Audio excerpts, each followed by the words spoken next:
അല്ല പിണറായി അല്ല, അയാൾ വരണ്ട. പിണറായി വയസ്സായില്ലേ, പിണറായി ഒഴിയും.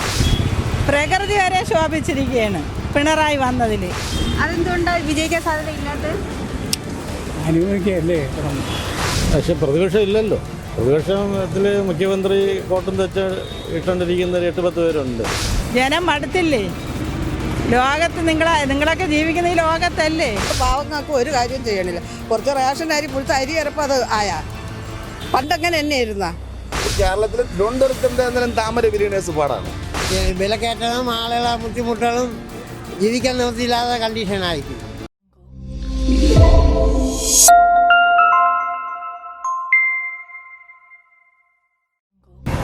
കേരളം തിരഞ്ഞെടുപ്പ് കാലത്തേക്ക് അടുക്കുമ്പോൾ മുഖ്യമന്ത്രി സ്ഥാനത്തിരിക്കാൻ യോഗ്യനാര്? LDF വീണ്ടും ഭരണം പിടിക്കുമോ അതോ UDF ഇനി അധികാരത്തിലെത്തുമോ? ഇതിനുള്ള അഭിപ്രായങ്ങൾ ജനങ്ങളോട് തന്നെ ചോദിച്ചറിയാം. 2026 ഇലക്ഷനൊക്കെ വരുവാണല്ലോ. പിന്നെ വീണ്ടും LDF ഭരണം പിടിക്കാൻ ചാൻസ് ഉണ്ടോ? ഉണ്ട്. അങ്ങനെ പിടിക്കുവാണെങ്കിൽ ഇനി ആരായിരിക്കും അടുത്ത മുഖ്യമന്ത്രി? പിണറായി തന്നെ ആയിരിക്കുമോ അതോ? അതായിരിക്കും തോന്നുന്നു. അതായിരിക്കണം. ആന്റിക്ക് എന്താ താല്പര്യം? പിണറായി തന്നെ വരും. അതെ വരും. ആന്റിക്കോ? LDF ഭരണം പിടിക്കും. പിണറായി തന്നെ മുഖ്യമന്ത്രി ആവാൻ. അപ്പൊ ഇനി ആരായിരിക്കും ഭരണം പിടിക്കാനായിട്ട്? കോൺഗ്രസ് ആയിരിക്കും. കോൺഗ്രസ് ആണെങ്കിൽ കോൺഗ്രസിന് മുഖ്യമന്ത്രി ആവാൻ ചാൻസ് ഉള്ള ആരാണ്? അറിയത്തില്ല. അറിയില്ല. അതെന്താ? ഇപ്പം 2 വർഷമായിട്ട് പിണറായി സർക്കാരാണല്ലോ ഭരിക്കുന്നത്. അപ്പൊ എന്താ പിണറായി സർക്കാരിന്റെ ഭരണം മോശമായതുകൊണ്ടാണോ? മോശം ഇപ്പൊ അങ്ങനെയാണല്ലോ. ഇങ്ങനത്തെ ഇപ്പൊ സാഹചര്യങ്ങൾ അങ്ങനെയാണല്ലോ. മോശമാണ്. LDF ഇനി മൂന്നാമത് ഭരണം പിടിക്കാൻ അതാണ് നമുക്ക് ഇഷ്ടം. അതാണ് ഇഷ്ടം. പിണറായി തന്നെ വീണ്ടും ഭരണത്തിൽ വരും. അല്ല പിണറായി അല്ല, അയാൾ വരണ്ട. പിന്നെ ആര് വരാനാ അമ്മമ്മക്ക്? നമ്മളെ കോൺഗ്രസിന്റെ തന്നെ വരണം. കോൺഗ്രസ് വരണം. അതെന്താ പിണറായിയുടെ ഭരണം മോശമാണോ? മോശം എന്ന് പറയാൻ മോശം തന്നെ. എല്ലാം ഈ പറച്ചിലേ ഉള്ളു, ഒരു കാര്യവും നടക്കുന്നില്ല. അതുകൊണ്ട് പണ്ട് നമ്മളെയൊക്കെ ചെറുപ്പകാലത്തൊക്കെ കോൺഗ്രസ് ഭരിച്ചപ്പോൾ ഇതൊരു കുഴപ്പവും ഇല്ലാതെ നമ്മളെ ഈ രാജ്യത്ത് ഉണ്ടായിട്ടുള്ളത്. ഇപ്പം അത്രയും ദുഷ്ടത്തരങ്ങൾ എന്നെ വെളിയിലിറങ്ങി നടക്കാൻ പറ്റാത്ത അവസ്ഥയാണ് ഇപ്പം. പക്ഷേ 2 ഭരണവും പിണറായി ആണല്ലോ പിടിച്ചത്. അതങ്ങനെ പിടിച്ച് അത് അറിയാൻ വയ്യാതെ എല്ലാവരും കൂടെ കൊണ്ട് കൊടുത്ത് അയാൾ ജയിച്ചു. പിന്നെ ഇനിയിപ്പോൾ നമുക്ക് എന്ത് ചെയ്യാനിപ്പോൾ വന്നതിനൊത്ത് നമ്മൾ നിൽക്കുന്നു. അല്ലാതെ ഒരു കാര്യം നമുക്ക് പാവങ്ങൾക്ക് ഒരു കാര്യം ചെയ്യണില്ല. കുറച്ച് റേഷൻ അരി പുഴുത്ത അരി ഇറപ്പം അത് ആയാ പണ്ടങ്ങനെ തന്നെ ഇരുന്ന.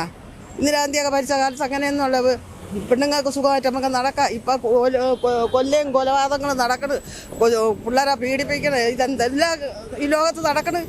ഇതിന് അത്രയും നമ്മൾ ഭയന്നും പേടിച്ചല്ലേ ജീവിക്കണത്. പിന്നെ ഇനിയിപ്പോൾ പറഞ്ഞിട്ട് കാര്യം ഇങ്ങനെ വന്നതിന് ശേഷം തന്നെ ഇപ്പം ഇത് അത്രയും ഉണ്ടായിട്ടുള്ളത്. കോൺഗ്രസ് കോൺഗ്രസ് തന്നെ വരണം. പണ്ടത്തെ ഇത് തന്നെ വരണം. ഇപ്പോഴത്തെ തലമുറയ്ക്കും അവർ വന്നാലേ കൊള്ളാവും. അതാണ് നമ്മളെ ഇഷ്ടം. ഇനി മൂന്നാമതും ഭരണം പിടിക്കുമോ? അതിന് കോൺഗ്രസേ വരുള്ളൂ. കാരണം എന്താ? അതങ്ങനെയാണ്. വിലക്കയറ്റവും ആളുകളെ ബുദ്ധിമുട്ടുകളും ജീവിക്കാൻ നിവൃത്തിയില്ലാത്ത കണ്ടീഷനായിരിക്കും. കോൺഗ്രസ് ആയിരിക്കും ഇനി ഭരണത്തിൽ വരുന്നത്. അപ്പൊ കോൺഗ്രസിന് ആരായിരിക്കും ഇനി മുഖ്യമന്ത്രി ആവാൻ? അത് കേന്ദ്രം പറയും. കേന്ദ്രം പറയണവർക്കേ മുഖ്യമന്ത്രി സ്ഥാനം കൊടുക്കുള്ളൂ. അല്ല ഇവിടെ കിടന്ന എല്ലാവരും ഐക്യമായിട്ടാണ് പോണത്. കോൺഗ്രസ് ഒറ്റക്കെട്ടായിട്ടാണ് പോണത്. ഒരു പ്രശ്നവും ഇല്ല. കേന്ദ്രം പറഞ്ഞാൽ അവർ കൊടുക്കും. പിണറായിന്റെ കയ്യിൽ നിന്ന് ഭരണം പോകും. അത് ഇവിടെ ആകെ ബുദ്ധിമുട്ടാണ്. ആളുകൾ പട്ടിണിയാണ് ചാവാറായി. നല്ലോണം ഭരിക്കുന്നവർക്കല്ലേ വോട്ട് ചെയ്യാൻ പറ്റൂ. ആരാ നല്ലോണം ഇപ്പൊ ഭരിക്കുന്നത്? ഇപ്പൊ ഭരിക്കുന്നതൊക്കെ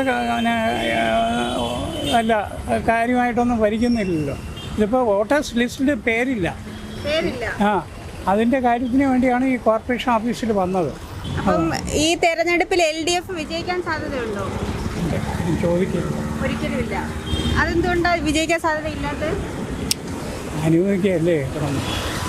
ഇനിയിപ്പോൾ നമ്മൾ ഇത് പറഞ്ഞിട്ട് ഇതാവും വേണ്ട. നമുക്ക് അത് LDFിൻ്റെ UDF അല്ല. നമുക്ക് വേണ്ട സുതാര്യമായിട്ടുള്ള കാര്യങ്ങൾ പോകണം. അത് നടക്കുന്നില്ലല്ലോ. ഇല്ല, നടക്കുന്നില്ല. പിന്നെ എങ്ങനെ LDF എന്നൊക്കെ പറഞ്ഞുകൊണ്ട് നടക്കുന്നത്?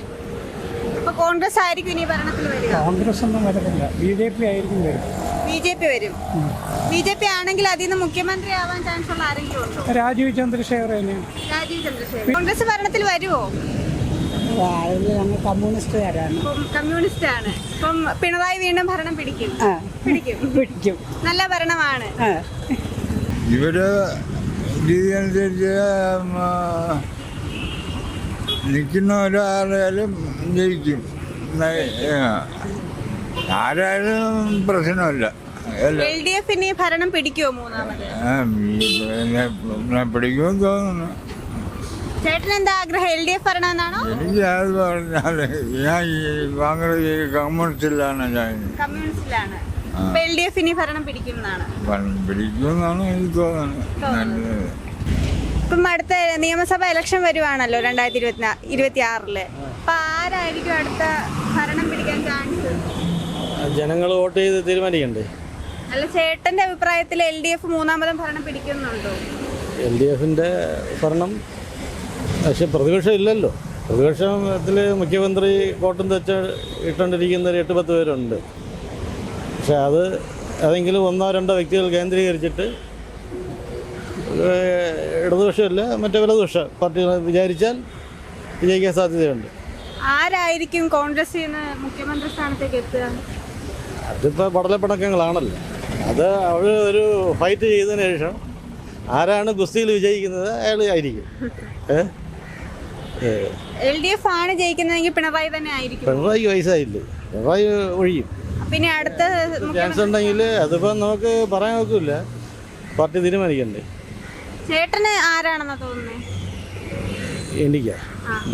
എനിക്ക് അങ്ങനെ പ്രത്യേക താല്പര്യമൊന്നുമില്ല. ഇപ്പോഴത്തെ മന്ത്രിമാരിൽ ആരും മുഖ്യമന്ത്രി സ്ഥാനത്തേക്ക് വരാൻ സാധ്യതയില്ല. പുറത്തുള്ള ഒരാൾ വരും, പുതിയ MLA അല്ലെങ്കിൽ MLA അല്ലാതെ വിജയിക്കുന്ന പാർട്ടി ഭരണം കിട്ടുകയാണെങ്കിൽ MLA അല്ലാത്ത ഒരാളെ വേണമെങ്കിലും പാർട്ടിക്ക് വയ്ക്കാം. ഇനി LDF തന്നെ ഭരണം പിടിക്കുമോ? ഇനിയിപ്പോൾ നിയമസഭാ ഇലക്ഷൻ വരുമ്പോഴത്തേക്ക് LDF തന്നെ ഭരണം പിടിക്കണമെന്ന് ഉറപ്പില്ല. ഒരു ചേഞ്ച് വേണം.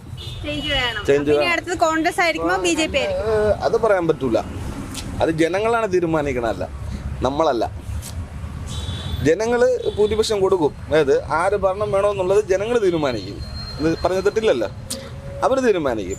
എൻ്റെ അഭിപ്രായത്തിൽ എന്തായിരുന്നാലും കേരളത്തിൽ തിരുവനന്തപുരത്ത് എന്തായിരുന്നാലും താമര വിരിയണേഴ്സ് പാടാണ്. UDF ൽ നിന്ന് ആരായിരിക്കും ഇനി മുഖ്യമന്ത്രി സ്ഥാനത്തേക്ക് വരാൻ? അത് പറയാം, മിക്കവാറും രമേശ് ചെന്നിത്തലയാണ്. അദ്ദേഹമാണ് മുഖ്യമന്ത്രി സ്ഥാനത്തിരിക്കാൻ യോഗ്യൻ. ഈ പെൻഷൻ കൊടുക്കണോണ്ട് അടുത്തത് അത് പിടിക്കും. എന്നുവെച്ചാൽ പാവങ്ങൾക്ക് വേണ്ടി പെൻഷൻ ഇപ്പം കൊടുക്കണം. അടുത്ത ഇപ്പോൾ ഓണം പ്രമാണിച്ച് 2 മാസത്തെ കൊടുക്കും. അതെല്ലാം നോക്കണമെങ്കിൽ പാവങ്ങൾ എല്ലാവരും അവർക്ക് കൊണ്ടേ ഇടയുള്ളൂ വോട്ട്. പിണറായി തന്നെ ആയിരിക്കും മുഖ്യമന്ത്രി സ്ഥാനത്തേക്ക്. ഇനി അടുത്ത മുഖ്യമന്ത്രി അങ്ങനെ വരുമെന്നാണ് എനിക്ക് പറയാനുള്ളത്. ജനങ്ങൾക്ക് നല്ലത് ചെയ്യുന്ന ഒരു ഭരണകൂടം വരണം. പിണറായി സർക്കാർ ഇപ്പം ഏതായാലും നല്ലത് ചെയ്യുന്ന ഭരണകൂടം വരണം. നല്ലത് ജനങ്ങൾക്ക് നല്ലതായിരിക്കണം. നല്ല സഹായങ്ങളും എല്ലാം ചെയ്യണ ഒരു ഭരണകൂടം വരണമാണ് ഏറ്റവും നല്ലത്. പിണറായി സർക്കാരിന്റെ ഇതിൽ പിണറായി ഇനി മുഖ്യമന്ത്രിയായിട്ട് വരുമോ? ഏകദേശം അങ്ങനെ ആയിരിക്കും. മുക്കാൽ ഭാഗം ജനങ്ങൾ തന്നെ മുഖ്യമന്ത്രിയാവും. ജനങ്ങളുടെ പ്രതികരണമൊക്കെ അങ്ങനെയാണല്ലോ. പ്രകൃതി വരെ ശോഭിച്ചിരിക്കുകയാണ് പിണറായി വന്നതിൽ. ഈ പാവപ്പെട്ടവർക്ക് ഇപ്പോൾ ജീവിക്കാൻ പറ്റുന്ന 1 കിലോ അരി 40 രൂപയ്ക്കുള്ള ഇപ്പോൾ എത്ര രൂപ കൊടുക്കണം? 40 അല്ല, 25 രൂപയൊക്കെ ആയിരുന്നു അന്ന്. ഇപ്പോൾ എത്ര രൂപ കൊടുക്കണം? 1 കിലോ തേങ്ങ എത്ര രൂപ? നമുക്കിപ്പോൾ ഒരു കറിക്ക് മീൻ വാങ്ങിക്കണമെങ്കിൽ 400 രൂപയില്ല 1 കിലോ മീൻ വാങ്ങിക്കാൻ പറ്റത്തില്ല. നമ്മൾ ഒരു ഹോട്ടലിൽ കയറി നമ്മളെ പൈസ കൊടുത്ത് നമ്മളെ വിശപ്പിന് വാങ്ങിച്ച് കഴിച്ചാൽ ടാക്സ് കൊടുക്കണം. അതിന് എന്തെല്ലാം അനീതിയാണ് നമ്മളെ നേരിൽ ഇവർ കാണിക്കുന്ന ക്രൂരതകൾ. ഇതുപോലത്തെ ഭരണം ഇതുവരെയും വന്നിട്ടുണ്ടോ? പിന്നെ അടുത്ത ഇലക്ഷൻ ആരായിരിക്കും ഭരണത്തിൽ വരാൻ? ഭരണത്തിൽ കോൺഗ്രസ് വന്നാൽ മനുഷ്യർക്ക് ജീവിക്കാം. കോൺഗ്രസിൽ നിന്ന് ആരായിരിക്കും മുഖ്യമന്ത്രിയാവാനായിട്ട്? അത് അവർ തീരുമാനിക്കണം, നമ്മളല്ല. അത് അവരുടെ തീരുമാനമാണ്, നമ്മുടെ തീരുമാനമല്ല. കോൺഗ്രസ് ആയിരിക്കും വീണ്ടും ഭരണത്തിൽ. അതല്ലേ വരേണ്ടത്. ജനം മടുത്തില്ലേ? ലോകത്ത് നിങ്ങളൊക്കെ ജീവിക്കുന്ന ഈ ലോകത്തല്ലേ? ജനം മടുത്തില്ലേ ഭരണം കൊണ്ട്? ആദ്യം കയറിയപ്പോഴത്തേക്ക് 5 വർഷം നല്ല ഭരണം കാഴ്ചവെച്ച് ഇനി നല്ലതായിരിക്കും പറഞ്ഞ് എല്ലാവരും കൂടെ കൊണ്ട് വോട്ടിട്ട് കൊടുത്തു. വോട്ടിട്ടവർ എന്നെ ഇപ്പോൾ തെറിയും വിളിച്ച് നടക്കുകയാണ്. ആശാവർക്കർമാരുടെ ഒക്കെ സംഭവം കണ്ടില്ലേ സെക്രട്ടേറിയറ്റിൽ? അവർ പരസ്യമായിട്ടല്ലേ മുഖ്യമന്ത്രിയെയും വിദ്യാഭ്യാസ വകുപ്പ് ആരോഗ്യ വകുപ്പ് എല്ലാവരെയും പണ്ട് വിളിച്ചത്. ഇത് ലോകം നമ്മൾ ജീവിക്കുന്നതല്ലേ. ഇതൊക്കെയാണ് സംഭവങ്ങൾ. ഇന്ന് മനുഷ്യരാണെങ്കിൽ ഒരു കോവിഡ് വന്ന് അതിൻ്റെ വാക്സിൻ എടുത്ത് എല്ലാണോ അറ്റാക്ക് വന്ന് മരിച്ചു വീഴുന്നു. ഒരു ശരീരസുഖം ഉണ്ടോ ഇന്നത്തെ ആഹാരം കഴിച്ച്? ഇതൊക്കെ ഉള്ളു. ഇനി വന്ന് മാറി ചിന്തിക്കണം ജനങ്ങൾ.